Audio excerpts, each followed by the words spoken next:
Corinthians. Agora é a hora do Corinthians. Demorou muito pra gente falar do Corinthians hoje. 18 horas e 34 minutos. O diretor é fogo, porque o diretor é palmeirense. Vocês já viram que ele dá uma puxada de sardinha. Olha que maldade com o diretor. Então aqui é Corinthians, vamos falar do Corinthians. Se manifeste, diretor. Não é palmeirense? Completamente isento. Completamente isento, uma ova, diretor. Mas deixa eu ficar quietinha, que senão eu fico ouvindo vozes da minha consciência. Thiago Salazar vai contar sobre um protesto da torcida do Timão. Ô, Salazar, o que está acontecendo por aí?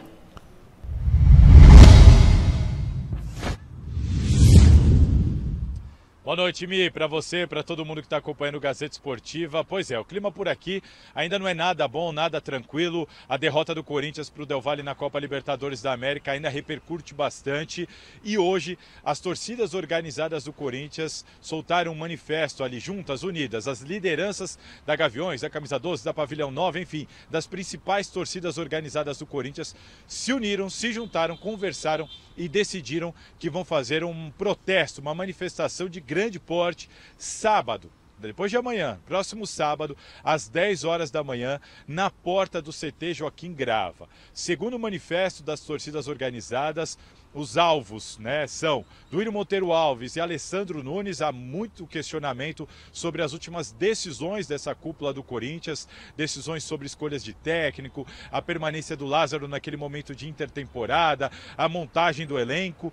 Há um questionamento também muito forte em cima do Flávio de Oliveira, preparador físico do Corinthians.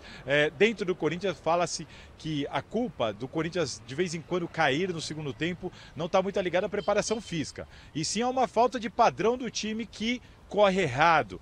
Mas, segundo os torcedores organizados, eles querem assim uma cobrança em cima do Flávio de Oliveira ou até mesmo uma troca do preparador físico. A gente sabe que o Antônio Melo acabou de chegar justamente para gerir essa área. E há também uma cobrança das organizadas de não renovação dos contratos dos principais jogadores veteranos deste grupo. Enfim, tudo isso aí vai acontecer no sábado, a gente vai estar lá, a gente vai acompanhar toda essa ação das torcidas organizadas do Corinthians. O clima é de fato de muita pressão, o clima é pesado, e aí eu trago aqui algumas informações complementares de bastidores, de apuração, sobre os veteranos. A tendência é que, dependendo de como a temporada transcorrer, a tendência é que se o Renato Augusto mostrar que está bem, que voltou bem da lesão, continuar jogando bem aí, como ele estava jogando no início do ano, a tendência é que o Cássio, claro, o Cássio vai continuar, e o Renato Augusto tem a chance muito grande do Corinthians procurar ele, quem sabe, por uma renovação de mais uma temporada. Dos demais, Fábio Santos, Giuliano, Júnior Moraes, Paulinho, todos esses jogadores mais veteranos que têm contrato até o final deste ano, o Corinthians não deve procurar nenhum desses jogadores para uma renovação de contrato, além do Balbuena, que o contrato se encerra agora em julho e também deve ir embora. E o Corinthians ainda vai tentar antecipar uma reformulação desse elenco. Em julho, na janela de transferências de julho, o Corinthians deve ir forte, atacar o mercado para tentar trazer para o Luxemburgo aí de 3 a 4 contratações, falaram para mim, para o time titular, para mudar de vez a cara desse elenco do Corinthians, que lá no final do ano é que deve sofrer a reformulação maior. Enfim, até julho e até o final do ano, porém, o corintiano vai ter que ter muita paciência. E paciência, pelo jeito, é o que a organizada do Corinthians não tem mais, Michele. Daqui a pouquinho eu volto para conversar com vocês sobre a apresentação oficial do Luxemburgo, que foi marcada, e sobre informações, novidades sobre o time que o Luxemburgo está preparando, hein?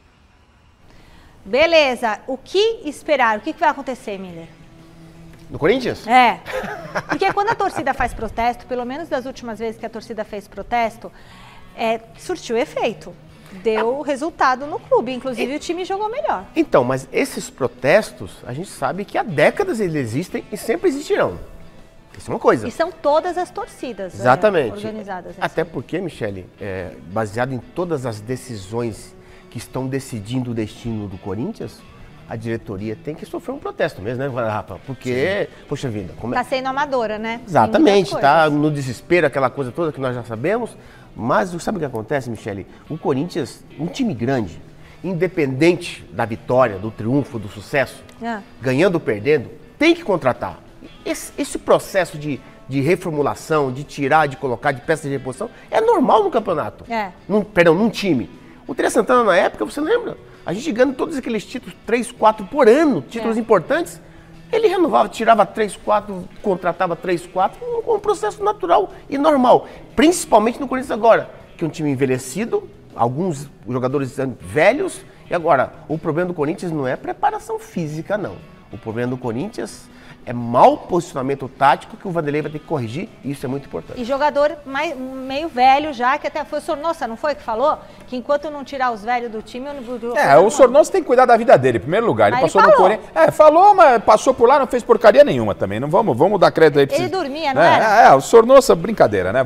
Deixa o Sornosa pra lá. O negócio é o seguinte, até porque ele falou, e se falou, o Corinthians vai jogar ainda com o Del Valle. De volta. Tem o jogo da volta, então... O peixe morre pela boca. Primeira coisa, é óbvio que o Corinthians tem que tratar bem os seus ídolos, os jogadores que fizeram história no clube, mas não pode ficar com essa história lá de jogador trazer só por amizade. Contratar por amizade, e isso não existe quando se cobra profissionalismo. E outra coisa, se gasta muita grana, não estou dizendo que o jogador não deve receber isso ou não. Esse investimento, que é alto, ele pode ser direcionado de uma outra forma, gerido de uma outra forma. E esse é um problema do presidente, da diretoria. Né? Então, faz lá a estátua para jogadores. Aconteceu isso com o Lugano no São Paulo. O Lugano, quando voltou porque tinha uma história no clube. Na última passagem dele foi um desastre. Então você faz uma homenagem, faz uma estátua, você acha que merece, mas tem que acontecer um filtro. Por exemplo, o Cássio tem mais de 30 anos, mas é óbvio que o Cássio tem lenha para queimar. É óbvio que tem. O Fagner. Então, e o Vanderlei sabe muito bem. Outra coisa importante, Miller, a diretoria ia cometer outro equívoco grande. Ia liberar o garoto Pedro para a seleção disputar o Mundial. Certo? Daqui a pouco a gente vai falar. Mas o Vanderlei já está colocando o quê? O posicionamento dele em situações pontuais do Corinthians. Não dá, né? Não dá, lógico que não. Então, é um sinal, e a gente vai falar sobre o Pedro, é um sinal de que o Vanderlei vai aproveitar a garotada. Precisa rejuvenescer o elenco. Mas só que tem um detalhe. O Corinthians está nesse dilema, que pode se virar um trilema, entre o essencial e o que é urgente. Isso. Não adianta tirar os velhos agora. Lógico que não, eles estão lá. Não tem jogador para contratar. Nem Exatamente. O Vanderlei, todo mundo sabe disso. Então tem que empurrar com a barriga até o meio do ano. Aí sim, limpa a casa, contrata jogador mais jovem e competente, sem ser aposta. Aí sim o Vanderlei pode começar um novo ciclo de identidade para a equipe. Fora disso, Michele, o Vanderlei vai ter que ficar até julho com essa velharada aí, vai ter que reformular o time dentro de campo.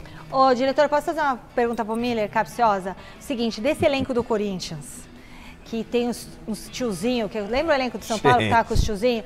Quem que você acha que vai ter que empurrar com a barriga, mas que já tá na hora de, tipo assim... Juliano é um. Pra mim, Juliano não pode ser titular do Corinthians. Porque ele é um jogador que não é velho, hein? Então, o Juliano não é velho, mas só que o futebol dele envelheceu. Então, próximo, diferente. Vamos no pico. Juliano, Paulinho. O Paulinho, que quase não jogou, praticamente, voltou de condução, não é titular. Balbuena pode colocar nessa barca. Balbuena tá aí por empréstimo, é normal. Não vai renovar. Exatamente. Romero. Romero é um ex-atleta. O Romero também tem que ir embora, até porque você vai estar enxugando a folha. Fábio Santos. Fábio Santos. Entendeu? Gil. O Gil não. O Gil até que é um jogador que eu segurava. O Gil. O Fagner... E o Fagner? O Fagner... Eu seguro o Fagner. Também, porque o Fagner não tem um lateral direito no Brasil melhor que ele. Pra mim. Verdade, não tem. Ele é bom, então acho que esses dois jogadores lá atrás, junto com o Cássio, claro, esses três acima de 30... Gil, Cássio e Fagner continuam. Permanece. Pra mim, permanece. Nessa entendeu? relação do Miller, eu seguraria o Juliano, porque o Juliano lá com o VP, quando o time tava... tese, né? Até na final da Copa do Brasil, ele rendeu. Talvez na mão do Luxemburgo, e por não estar nessa relação dos mais idosos, com o Luxemburgo, o Juliano pode dar caldo. Eu nem vou perguntar, mas ele tem que acelerar o seu jogo. Sim, mas precisa arrumar o time. Arrumando o time, o Juliano pode ser útil. Esse é o problema, Michele, do Vanderlei. Ele precisa de tempo para arrumar a equipe. Só que o futebol, o calendário não te dá esse tempo. É isso. E o Renato Augusto nem vou botar na roda. Não. Renato Augusto. Pelo amor. Exatamente. O Renato Augusto é a prima dona do time. Que ele quer o diretor, quer o quê? Quer causar. Tira o Renato Augusto e aí o diretor São Paulino? Não, palmeirense.